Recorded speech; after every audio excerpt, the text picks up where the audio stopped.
Namaste. So I posted a video yesterday about ontology, and nobody made any comments.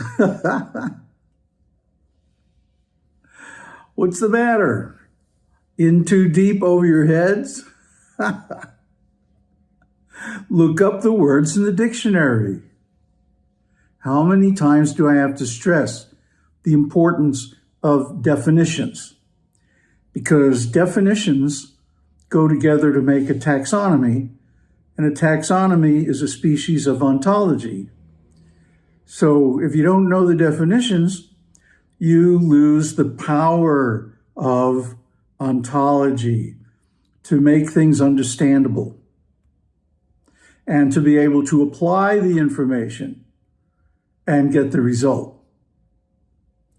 So y'all need to learn ontology. I almost said astrology. But it's pretty much the same thing. Astrology is just the ontology of the universe. So instead of going back into the Tantra literature, which unfortunately has not been well translated into English, I think rather we would go to the source that the Tantra literature is a commentary on, and that is Shiva Sutra. Shiva Sutra is much earlier than any of the even Trika commentaries. So I'm going to leave those alone, especially because we don't have any good translations, and go back to their source and take a look at that. And Shiva Sutra is totally ontological. Dig this. Here's one of the sutras. Chapter 1, Sutra 4. Jnana-adhisthana matrika. That means the abode of realized knowledge is the matrix of the alphabet. Now, the matrika, we did a series on it a long time ago. If you haven't watched it, you really should. Otherwise, you won't know what the hell I'm talking about. Because each letter of the Sanskrit alphabet, which forms a 5x5 matrix plus the vowels, has a specific meaning. And then when those letters combine to form words, the word's meaning is derived from the meaning of the letters. See? So it's totally scientific and absolutely ontological, because it deals in relationships. Now, what is ontology in practice? In theory, it's the philosophy of being and existence and coming into being and going out of being. What is being? What is existence? And what is non-existence? And what is the difference between them? Well, it turns out to be a matter of definition of terms. When do we stop calling a lump of clay, clay, and start calling it a pot? See? It depends on how you define pot. And then when the pot is broken and we throw it on the pile in the back and let the rain wash it back into the soil, then what do we call it? It's not a pot anymore. It's neither pot nor clay. Although it's only made of clay. That's all there is to it. But because it now has an indeterminate form, we have no name for it. When it is in the form of a pot and can perform the function of a pot, we call it a pot. And that's the definition of the word pot, isn't it? The form, not the material. because a pot can be made from clay or iron or whatever. So in the same way, meaning can be made up of letters, words, grammar, syntax, metaphor, inference, and all different kinds of logic. Now, if you have trouble with that, I'm sorry. The word adishtanam. Stanam means to stand. And adi means above or on. So jnana, realized knowledge, not just ordinary knowledge, but knowledge as a state of being, of realization, stands on or is dependent on matrika, the matrix of the alphabet, because that is the source of meaning. See? This is ontology. A letter is a kind of meaning. A word is a kind of meaning. A sentence is a kind of meaning.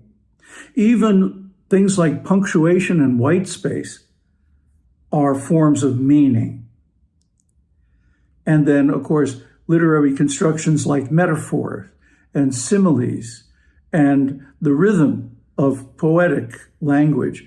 All of these are sources of meaning, types of meaning, kinds of meaning. And of course, the ultimate meaning is the thing that the language represents. And in the case of all Vedic works, that is the absolute, Brahman, that which is beyond name and form. And we are beyond name and form. The self with a capital S is beyond the name and form, and the self with a small s, the individual, the ego, is within the realm of name and form. So that's the difference between these two types of meaning. Rather, the small self, the ego, can be defined by language, and therefore its meaning is always changing, temporary, and conditioned, which means it's simply the result of circumstance. It's dependent on the conditions around us, the environment. It's contingent on basically throws of the dice.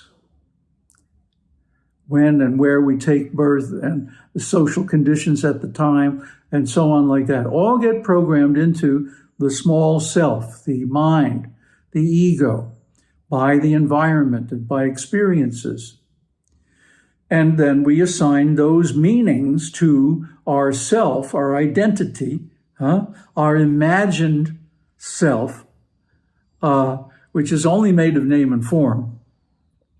And we say, I am this, I am that, I am an American, I am a Democrat or Republican or so-and-so, whatever. But that's all just Maya. The real identity or the real self is the consciousness within, the living force that emerges from that consciousness. The chittam, the mind stuff.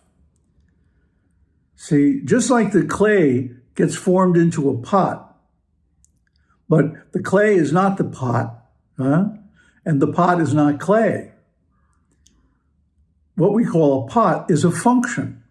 It could be applied to clay, steel, plastic, or whatever. Well, in the same way, the mind stuff, the chittam, when it is formed into an individual ego, we call that me, myself, I. But that's not who we really are.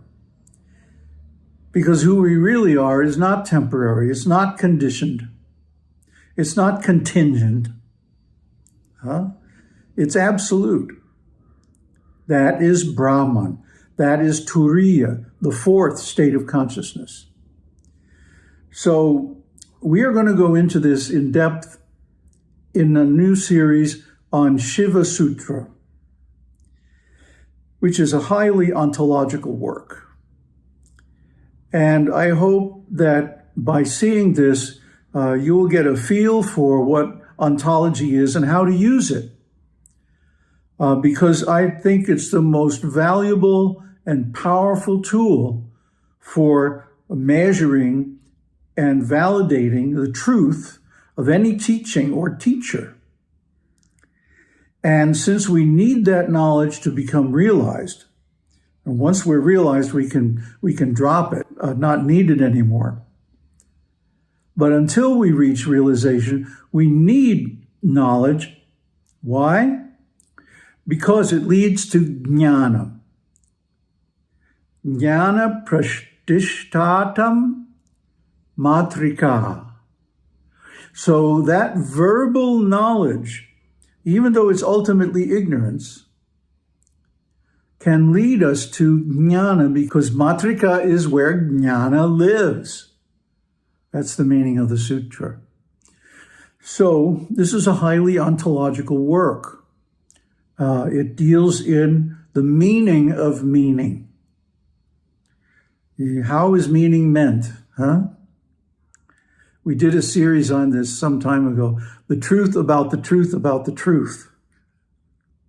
Is that meta enough for you? Well, that's the kind of stuff we're getting into here. And in other words, we here are far beyond mere faith and prejudice or bias or, doing something or understanding something or believing in something because we think it's cool or it gives us some temporary pleasure or some temporary advantage. But we are in the realm of objectively verifying truth by analyzing the meaning, the nature of its being, which is revealed in language. So, you really have to watch our earlier works on ontology, which I'm going to link to in the video description here. And then that will give you the background to understand what I'm talking about here and how you can use it to help perfect your spiritual life. All the insights, all the original realizations on this channel, which there are many, if you go look for them, are derived from the application of ontology. The very first application was when I first learned about ontology back in about the year 2000, 1999, 2000, as a computer consultant, technical writing consultant, because websites were starting to use ontology, the semantic web, as it was called then, Web.2 or something like that. But that has fallen by the wayside because it's too much effort for most people and they can't understand it, so it's not going to work. But that was an early attempt at artificial intelligence by classifying all the knowledge on the web according to keywords and stuff like that. Ontology, in a word. So I had to learn ontology to do my job. Once I found out what it does, I was like, whoa, I get into this. So I got really into it, and I used it to analyze the spiritual teaching I had been following for the previous, 30 years. And I found that it was completely logically inconsistent and unsupportable by ontology. And then I went searching for one that was.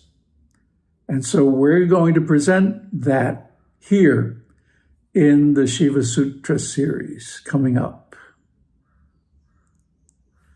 Aum Tat Sat. Aum Shakti Aum. Aum Namah Shivaya.